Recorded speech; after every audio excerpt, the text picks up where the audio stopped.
So hello everyone, I'm here with my review title episode 5 season 3, episode 42 altogether, right? I would call it the political episode, like the political drama. It tricked me with the preview. So I mean, during the reaction, I was like, man, it's gonna be about, Historia, right? It's gonna be about Aaron Historia, kind of revealing that little bit there, giving the preview, and some rebellion. And just the last 2-3 minutes were about the actual. We see Freya, right? We see the family, right? We see Grisha. I was like, man, next episode, that's gonna be amazing. That's gonna be huge, guys. Next episode will be amazing. But this episode, though, is that, it was all about, Irving. And I really feel that they had really high pace in this episode. And I don't mean that necessarily bad, or it depends on how you look at it. But I mean, it's clear, right, that they want to really speed through this arc, right? At least some of it. Because they skipped 5 short chapters in the beginning, right? And this episode here, they clearly just took everything with the rebellion, every dialogue between like Zack and Irving and all of that, and you just crammed it all in there. You just crammed it all in like 20 minutes. But yeah, dude, it was a massive amount of information in that sense. Yeah, a massive amount of dialogue in this episode. This has to be the episode with the most dialogue of any episode ever taken. I mean, it's the most just speaking, right? It has to be. It has so much dialogue. And I don't say that's a bad thing. It's been, a lot. It's just a lot of it. And I feel that, it felt very high paced. Maybe compared to what you read the manga, you read like a pace at a time, you think about it more. But it felt like it was season 1, season 2. A lot of people talking about early as well. But I definitely feel that if it was early seasons, they would have, the same dialogue. It's probably 2 episodes, right? They would have the same kind of dialogue. To take a break a little bit, maybe show some other stuff, right? Go back here. Or you generally have more like a pause, so you have more time to think and so on. It felt to me like, man, it's really it's a lot of it. Yeah, just keep going here.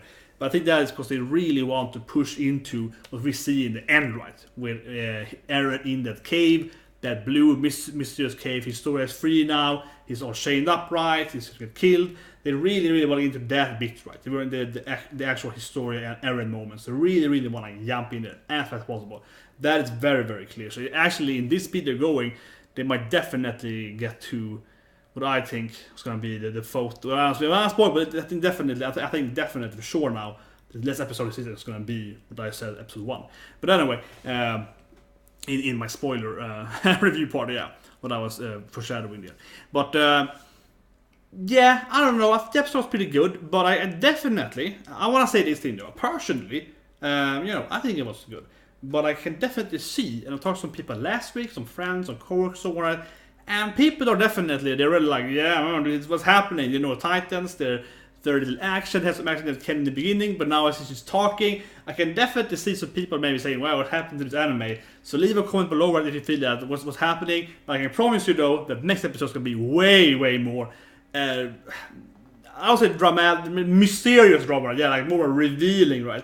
This episode here was more, the political drama, so that's going to be less of that, definitely. So I think that in that, I don't know, man. Like, I don't mind political drama in that sense, but I feel definitely here they're trying to, I don't want to skip it, but I definitely feel that they know people are concerned with that thing, and they're just trying to just go over it, right, like really quickly, and then get into the action again. Yeah, that's how I feel. I feel like the anime producer, they're like, oh, people are gonna talk about this thing. It's too much dialogue. Let's just put every dialogue we can in one episode, and then just jump into the action again. That's what I feel. I feel that they're trying to no one likes to stand away the manga. They just skip it all. They just jump into the good stuff.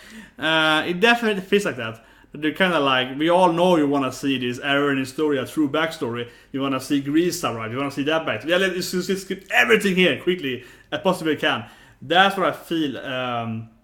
It's happening. So I think the episode was pretty good, in my opinion, but it feels rushed, right? It feels rushed. Yeah, it feels like for me, this probably could be like 2 episodes. And I wouldn't dislike it. That being said, though, I also want to see the next episode much more. So it's kind of like, it's kind of like a complex situation, I guess, where I feel this here could have been more explained. It could have been, they should have added some scenes here in the anime, right? Could have padded it out more, actually, in my opinion, and make it even more intriguing and more interesting in the back and forth and so on. But on the same time, I'm pretty sure that next episode that looked really good, or generally that story looks really interesting. So in a way, I'm also happy they're just kind of like rushing it through so we get to the good stuff. So yeah, I am honestly, this episode makes me the most confused, I think, of any episode so far that I have viewed since last year as well. To be honest, I'm not being confused like what's happening. I mean more like, is this good or bad? Yeah, you know what I mean. Like it's perplexing. I'm sitting here and being like, they really jumped over a lot of stuff in an episode. But at the same time, though, they're very self-aware and they're getting to the maximum of that. This is the best of his arc. So it's like, it's an interesting episode in that sense. But anyway, I think it was good. We have Zack suddenly appearing there, right? And the king and the league push stuff, yeah. The rebellion part, happening in the forest. What more happened? I mean, I would say that thing though. No one recapping it personally. It's like, yeah, we had the forest thing. We had Zack moments, because we enter. It's like the attack test. It's trippy. That's awesome. But otherwise, yeah, it was like 10 minutes of the same. It was like 10 minutes of Irvin's beaten face. It was like 10 minutes of that when I think about it. Yeah, it's like, that is true. It's like kind of a weird episode. It's like it's more than 10 minutes of like pretty much the same scene and just a lot of dialogue. Yeah, I can see how people might decide the episode. Definitely. I don't know, guys. I want to hear what you think about the episode, because I am personally the most perplexed ever been in Attack on Titan, where I really can't decide if this was a good or a bad episode. Because I feel like, man, yeah, they skipped over everything in a one way. If they did that, at the same time, like, maybe that's pretty good. Like, they didn't know people don't like this arc, so they're like, let's just go to the next arc. It's gonna be how it feels. Anyway, I want to hear your opinion. Hope you like this review, even though it's kind of like a, I don't know. I'm confused, honestly, in that sense. But I think the next episode will be amazing, though. And I think the episode had some good moments, and I guess it covered most of the good stuff, I suppose. So I kind of liked it. I liked it generally. I think I liked it. But in the same time, I didn't. I think I would actually like also 2 episodes and actually extended everything more and explain stuff more in detail and so on. Anyway, hope that you guys will press like button, subscribe button, right, and I'll see you next week with more Attack on Titan review and live reactions.